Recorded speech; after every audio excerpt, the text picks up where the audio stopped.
Hello everyone. हम लोग first chapter कर रहे थे हमारा मैनेजमेंट अकाउंटिंग का, जिसके अंदर हमने इसका स्कोप तक टॉपिक कर लिया था। और अब हमारा नेक्स्ट टॉपिक है इसके अंदर importance and significance of management accounting, जिसके अंदर हमारा सबसे फर्स्ट टॉपिक है इंक्रीजेज एफिशिएंसी। तो जो मैनेजमेंट अकाउंटिंग है वो हमारी एफिशिएंसी को किस तरह से इंक्रीज़ करता है वो देखेंगे हम इसके अंदर।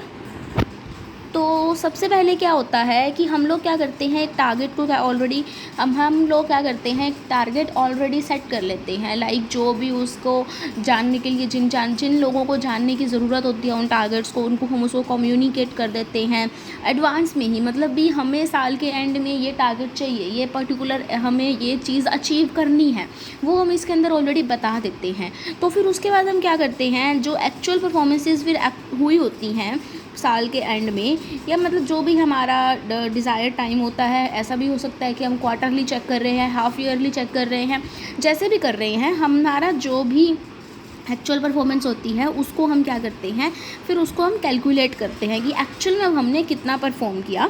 तो अब जो हमारी टारगेट्स होती हैं और जो एक्चुअल परफॉर्मेंसेस होती हैं उनको हम आपस में क्या करते हैं, कंपेयर करते हैं। और फिर उसके बाद उनको कंपेयर करने के बाद उसके बीच में जो भी चेंजेस आए हुए होते हैं, जो भी डेविएशंस होते हैं, मतलब फ़र्क उनके अंदर जो भी होते हैं, ऐसा हो सकता है कि जो हमने एक्चुअल परफॉर्मेंस करी वो हमारे टारगेट अचीव से हमने ज़्यादा परफॉर्म किया, ऐसा हो सकता है हमने कम परफॉर्म किया। तो जो भी हमने किया उसको हम क्या करते हैं, अच्छी तरह से मेज़र करते हैं, फिर उसके अकॉर्डिंग हमारे फर्दर डिसीजंस लिए जाते हैं। इनफैक्ट हमारे फ्यूचर के बारे में भी उसके अंदर देखा जाता है कि हम नेक्स्ट ईयर में या फिर नेक्स्ट पार्ट के अंदर हम कैसे अचीव करेंगे, अगला हमारा क्या टारगेट होगा, जिससे कि क्या होती है, हमारी एफिशिएंसी इंक्रीज़ होती है। क्योंकि अगर हमारे जो एक्चुअल परफॉर्मेंस होती है वो टारगेट से कम आई होती है तो हमें पता लग जाता है कि कहाँ पे हमारी क्या कमी रह रही है, जिसके अंदर फिर हम उस कमी को पूरा कर सकते होते हैं। नेक्स्ट पॉइंट है फिर इसके अंदर हेल्पफुल इन प्लानिंग, कि जो हमारी मैनेजमेंट अकाउंटिंग होती है वो हमें प्लान करने में हेल्प करती है। क्योंकि मैनेजमेंट अकाउंटिंग हमें अकाउंटिंग से रिलेटेड जो भी इंफॉर्मेशन होती हैं उनके बारे में बताती है और फिर उसको प्लान करने में हमें हेल्प करती है। नेक्स्ट है मैक्सिमम प्रॉफिटेबिलिटी। इसमें क्या होता है कि हमें मेन तो इसका पर्पज़ ही यही होता है कि ये प्रॉफिटेबिलिटी को मेज़र करता है कि फॉर्म के अंदर कितनी फॉर्म प्रॉफिट अर्न कर सकती है, उसकी कितनी एक प्रॉफिट अर्न करने की कैपेसिटी है, या फिर उसने कितना प्रॉफिट अर्न किया भी प्रोडक्ट के अंदर, कोई एक पर्टिकुलर एक्टिविटी के अंदर, या फिर एक डिपार्टमेंट ने कितना प्रॉफिट अर्न किया।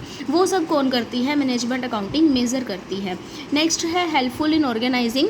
तो इसके अंदर क्या होता है कि पता होता है मैनेजमेंट को अब उनके अकाउंट्स देख के कि हर एक डिपार्टमेंट कितना एक वर्क कर रहा है, उसके अंदर जो हमने एम्प्लॉयज़ रखे हुए हैं वो एम्प्लॉयज़ कितना एक वर्क कर रहे हैं और सबकी क्या कैपेसिटी है, जिसके अकॉर्डिंग हम वर्क जो है वो एम्प्लॉयज़ को अलॉट कर सकते होते हैं, जिससे कि फिर उनको पता लग जाता है कि उनको इस ऑर्गेनाइजेशन के अंदर क्या क्या वर्क करना है, जिससे फिर क्या होती है, हमें ऑर्गेनाइजिंग कैपेसिटी अच्छी हो जाती है। क्योंकि सबको वर्क जो होता है वो बहुत प्रॉपर तरीके से बताया जाता है, जिसके अंदर फिर उनकी promotion, transfer, motivation, training, remuneration, मतलब ये सारा काम इसके अंदर किया जाता है कि कैसे जो किन किन बेसिस के ऊपर हम एम्प्लॉयज़ को प्रमोट करेंगे, उनका ट्रांसफ़र होगा कैसे होगा, और कैसे उनको मोटिवेट करना है। क्योंकि इसका अंदर पता लग जाता है कि एम्प्लॉयज़ जो है वो कितने पानी में है, कैसे हैं, कितने अच्छे से वर्क कर रहे हैं, और उनको कितनी ट्रेनिंग की ज़रूरत है, उनकी सैलरी क्या होगी, वो सब कुछ इसके अंदर पता लग जाता है।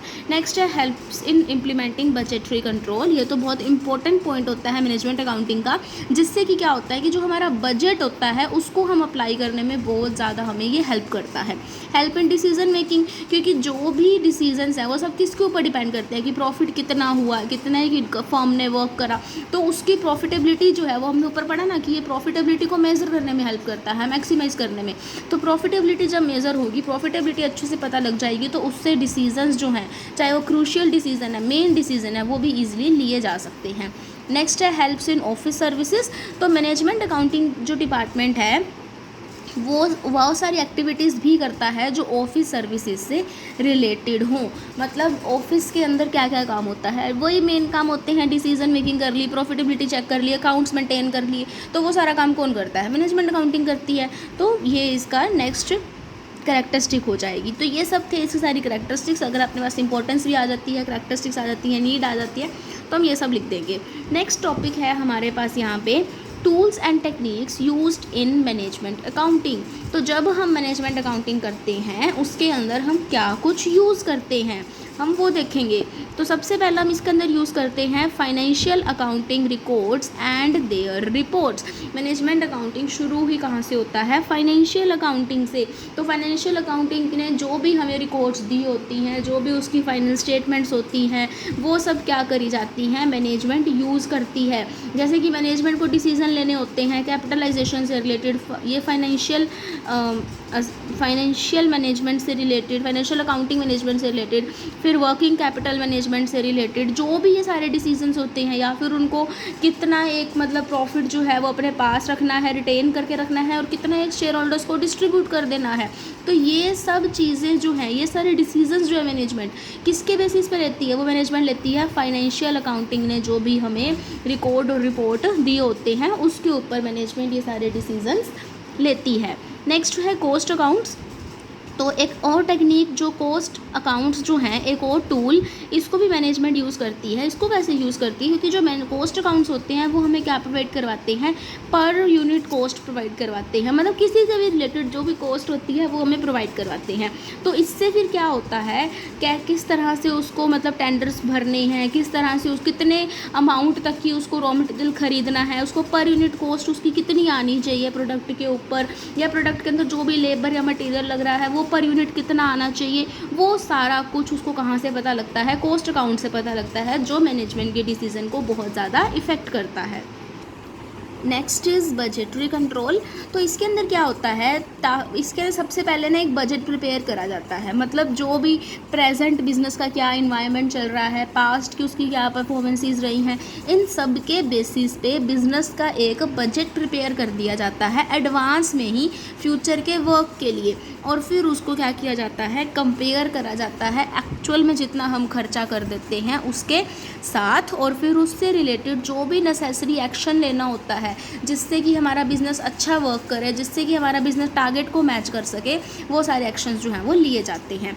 नेक्स्ट है इसके अंदर मार्जिनल कॉस्टिंग। इसके अंदर भी यही है कि कॉस्ट को 2 पार्ट्स के अंदर डिवाइड कर देते हैं, फिक्स्ड कॉस्ट और वेरिएबल कॉस्ट। और जो वेरिएबल पार्ट होता है कॉस्ट का, उसको अपन क्या बोलते हैं, मार्जिनल कॉस्ट बोलते हैं, जो मतलब बिज़नेस के वेरियस डिसीजंस को लेने में हेल्प करती है। तो वेरिएबल कॉस्ट क्या होती है, जो सिचुएशंस के अकॉर्डिंग, जो प्रोडक्शन के अकॉर्डिंग चेंज हो सकती होती है, वो वेरिएबल कॉस्ट होती है। और फिक्स्ड कॉस्ट जो चेंज नहीं होती, जो उतनी की उतनी रहती है, चाहे हमारी प्रोडक्शन कितनी ही हो, वो कॉस्ट नहीं बदलती। जैसे कि प्रोडक्शन हमने करी है चाहे नहीं करी, अगर हमारे पास हम एक बिल्डिंग यूज़ कर रहे हैं उसका रेंट हमें देना ही देना पड़ेगा। जबकि वेरिएबल कॉस्ट क्या होती है, भी हमने मान लो रॉ मटेरियल यूज़ करा है, चाहे हमने प्रोडक्शन करी है तो ही रॉ मटेरियल यूज़ होएगा। प्रोडक्शन चाहे हम जितनी मर्जी कर दे, रॉ मटेरियल उतना का उतना ही लगना है। तो वो एक तरह से मतलब वो होती है वेरिएबल कॉस्ट भी। ये क्या होती रहती है, चेंज होती रहती है। भी प्रोडक्शन ज़्यादा की तो वो रॉ मटेरियल ज़्यादा लग गया, प्रोडक्शन कम करी तो रॉ मटेरियल कम लग गया। नेक्स्ट है स्टैंडर्ड कॉस्टिंग। स्टैंडर्ड कॉस्टिंग में भी यही होता है कि पहले से स्टैंडर्ड्स फिक्स्ड कर दिए जाते हैं मैनेजमेंट अकाउंटिंग के अंदर। हमने पीछे पढ़ा था इसी कैरेक्टरिस्टिक्स के अंदर, जिसके अंदर ये था कि इसके स्टैंडर्ड पहले से फिक्स कर दो, फिर एक्चुअल परफॉर्मेंस साथ कंपेयर करो और फिर डिफरेंस को कैलकुलेट कर दो। अब जो डिफरेंस अपने आते हैं ना स्टैंडर्ड कॉस्टिंग करके, जब आप स्टैंडर्ड्स के साथ एक्चुअल को कंपेयर करते हैं, तो जो डिफरेंसेस अपने उस टाइम पे आते हैं उसको अपन क्या बोलते हैं, वेरिएंसेस। अब जो ये वेरिएंसेस हैं ये फेवरेबल भी हो सकते हैं, अनफेवरेबल भी हो सकते हैं। ऐसा भी हो सकता है कि जो हमने स्टैंडर्ड फिक्स करा था हमारी एक्चुअल परफॉर्मेंस उससे ज़्यादा आ गई तो वो फेवरेबल हो गया, पॉजिटिव रिस्पॉन्स मिल गया। ऐसा भी हो सकता है कि जो हमने स्टैंडर्ड फिक्स करा था उससे कम परफॉर्मेंस हुई तो वो अनफेवरेबल भी हो सकता है, नेगेटिव रिस्पॉन्स हो सकता है। नेक्स्ट है रिवैल्यूएशन अकाउंटिंग। इसके अंदर क्या किया जाता है, जो एसेट्स और लायबिलिटीज़ होती हैं उनको हम दोबारा से कैलकुलेट करते हैं, करंट मार्केट प्राइस के ऊपर, हिस्टोरिकल कॉस्ट के ऊपर नहीं रखते। जिसकी वजह से फिर क्या होता है, जो भी इकोनॉमी के अंदर प्राइजेस हो रहे हैं, जो भी इंडस्ट्री के अंदर प्राइजेस बढ़ घट रहे हैं, वो सब पता लगता रहता है, जो डिसीजन मेकिंग में या फर्दर प्रोडक्शन के अंदर बहुत ज़्यादा हेल्पफुल होता है। नेक्स्ट टूल हम क्या यूज़ करते हैं, इंटरनल ऑडिट सिस्टम, ताकि हमारी जो भी बिज़नेस की एक्टिविटीज़ हैं वो सब एकदम प्रॉपर तरीके से हो सके और उसके ऊपर हम पूरा कंट्रोल चेक रख सकें, मतलब कंट्रोल और चेक पूरा उसके ऊपर हम ध्यान दे सकें। वो क्या होएगा, उसके लिए हम क्या करवाते हैं, अपने अकाउंट्स जो हैं या फिर इंटरनली हमारी जो भी एक्टिविटीज़ हैं उनको हम ऑडिट करवाते हैं, मतलब उनको हम चेक करवाते हैं, जो कि इसलिए ये एक अच्छा टूल है जो यूज़ किया जाता है मैनेजमेंट अकाउंटिंग के अंदर। Next is graphical and statistical tools. तो मैनेजमेंट अकाउंटिंग क्या करती है, उसको बहुत सारे और डिसीजंस भी लेने होते हैं डिफरेंट डिपार्टमेंट से रिलेटेड। तो वो सारे डिसीजंस वो किस पे लेता है, जो भी उसको इन्फॉर्मेशन मिलती है उसके बेसिस पे। तो वो इन्फॉर्मेशन उसको कहाँ से मिलती है, ग्राफ्स और चार्ट्स की फॉर्म में मिलती है, जो भी उसको क्वान्टिटेटिव फॉर्म के अंदर मिलती है। स्टैटिस्टिकल डाटा हो गया ग्राफ की फॉर्म में, चार्ट्स की फॉर्म में मिल गई, तो वो टूल भी मैनेजमेंट अकाउंटिंग के अंदर यूज़ होता है। नेक्स्ट है मैनेजमेंट रिपोर्टिंग सिस्टम। तो इसके अंदर क्या होता है कि जो भी इंफॉर्मेशन ज़रूरी है डिसीज़न मेकिंग के लिए, वो इन्फॉर्मेशन जल्दी से और टाइम पे और बिल्कुल करेक्ट वे में और एक तरह से एक ईजी वे में कि फटाफट से समझ आ सके, वो इन्फॉर्मेशन मैनेजमेंट को टाइम पे अवेलेबल करवाई जाती है, ताकि कोई भी दिक्कत ना आ सके और डिसीज़न मेकिंग क्विक और स्पीडी और क्विक हो सके। तो ये थे हमारे कुछ टूल्स। नेक्स्ट टॉपिक जो है वो हम नेक्स्ट पार्ट के अंदर कवर करेंगे। So thank you so much for watching this video. I hope आपको समझ आ गया हो। इसके रिलेटेड जो भी नोट्स हैं वो मैंने इस चैप्टर के पार्ट 1 की वीडियो के डिस्क्रिप्शन में दे रखे हैं, आप वहाँ से चेक कर सकते हैं जो भी नोट्स से मैं ये समझा रही हूँ। See you in the next video, bye bye.